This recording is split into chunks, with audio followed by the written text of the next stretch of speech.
Retour sur le plateau de TV Finance, il est 9 h, c'est déjà la deuxième séance du CAC, deuxième séance de l'année qui va démarrer et donc on va s'intéresser, vous le voyez, ce matin au CAC avec vous, Antoine Quesada, bonjour. Bonjour Roselyne. Et meilleurs vœux. Meilleurs vœux également.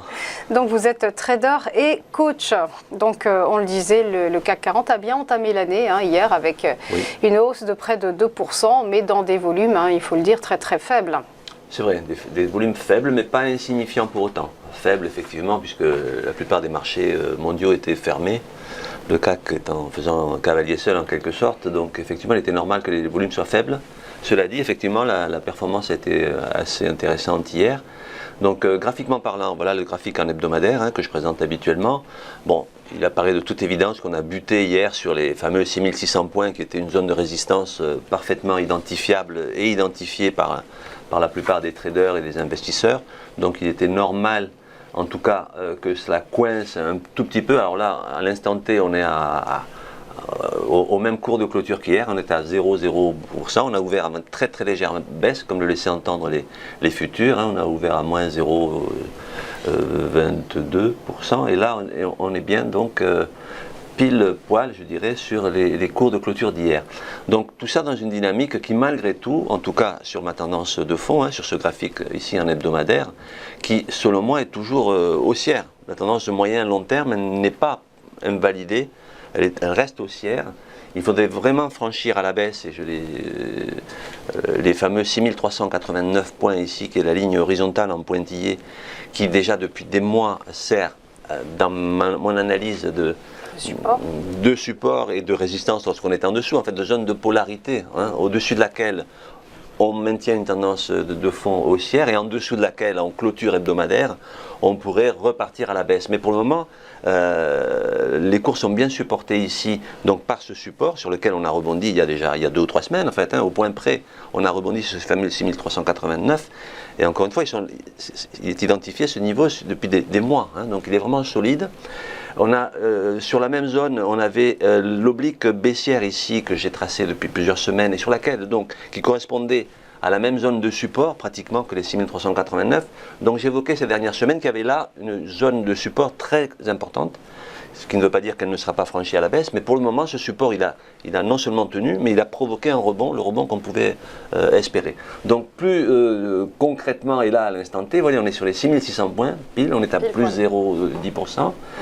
Donc ça se maintient, c'est-à-dire que depuis des semaines, on pouvait s'attendre à ce que le CAC s'effondre, et il tient bon depuis déjà des mois et des semaines. Donc moi je suis relativement confiant sur cette solidité de cette zone de prix ici en quelque sorte, c'est-à-dire que jusqu'à nouvel ordre on reste haussier et la probabilité que cette hausse se maintienne, elle est selon moi graphiquement parlant. Encore une fois, moi je me base uniquement à partir du graphique qui lui-même traduit le comportement des investisseurs, qui eux-mêmes ont intégré toutes les notions fondamentales qu'on pouvait voir. C'est un cercle. Absolument. Donc graphiquement parlant, ça reste assez solide, en tout cas sur l'hebdomadaire. Là on est passé sur un graphique en chandelier japonais journalier, et l'on voit bien effectivement la journée d'hier, on est allé bien taper la zone des 6600 points, en pointillé rouge ici, qui en même temps correspondait à la ligne de coup d'une figure chartiste, etc. Enfin bref, on est un petit peu coiffé à court terme, mais pour le moment, rien n'indique que ça peut repartir à la baisse. Alors c'est vrai qu'en journalier ici, j'évoquais déjà depuis plusieurs semaines une jolie divergence baissière qui avait provoqué justement un retracement. Vous voyez le segment qui monte au-dessus du cours, alors que vous avez sur l'indicateur un segment qui descend. Donc une divergence de comportement en clair, un décalage, une anomalie en quelque sorte de marché qui laissait entendre que l'on allait retracer. Et c'est ce qui a été fait en fait. Voilà déjà plusieurs semaines, encore une fois. Et ça a généré une figure en double sommet un petit peu bâtarde, entre guillemets, mais qui a donné 100% de son potentiel, qui nous ramenait sur la zone des fameux 6389 dont je vous parlais à l'instant. Donc bref, en clair, On est en train de buter sur les 6600, 6600, 6605. Là, on est, vous voyez, à 6590. Il se peut qu'il y ait une petite latéralisation, en tout cas une continuation de la latéralisation. Je dis souvent à votre confrère, je n'aime pas ce mot parce qu'on a tendance à dire latéralisation quand on ne sait pas ce que le marché va faire. Et il est clair qu'en fait, le marché ne sait pas trop s'il doit continuer sa hausse ou repartir encore à la baisse. En tout cas, on est sur une zone de résistance, les fameux 6600. Il faudrait venir clôturer au-dessus des 6605 en séance pour penser, espérer que l'on aille aux 6656 points. Alors pourquoi je vous parle de ces niveaux-là? Parce que là, je ne l'ai pas tracé ici, mais le rebond qui s'est amorcé il y a déjà une dizaine de jours est en train d'atteindre certains paliers de Fibonacci. Et les fameux les 6605 points représentent exactement 50% de rebond par rapport à toute la baisse depuis les fameux 6824. Donc on bute sur cette zone-là qui est 50% de retracement, qui est un niveau sur lequel effectivement on a tendance à buter. Si on vient à le franchir à la hausse, et ça n'est pas exclu, à ce moment-là on viendrait buter sur les 6656 points, qui représentent eux 61,8% de Fibonacci.